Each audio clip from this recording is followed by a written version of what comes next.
काश्मीरमधला तो जो एक गनमॅन होता औरंगजेब, ज्याला आपल्या सेनेनी म्हणजे देशाच्या सेनेनी शौर्य पदक दिलं. का दिलं? तर अतिरेक्यांशी लढला.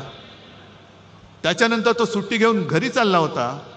घरी जाताना त्याचं अपहरण केलं गेलं आणि त्याला मारला, अतिरेक्यांनी मारला. आणि मी तेव्हा असं म्हटलं होतं की तो नावाने औरंगजेब होता, तो औरंगजेब वेगळा आणि हा औरंगजेब वेगळा.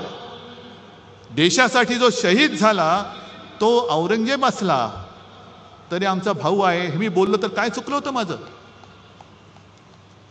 आणि त्याचे दोन्ही भाऊ सुद्धा सैन्यामध्ये सामील झालेत. असे अनेक मुसलमान आहेत, अनेक ख्रिश्चन्स आहेत, बौद्ध बांधव आहेत, शीख आहेत, ज्यांना हे ढोंगी हिंदुत्व मान्य नाहीये.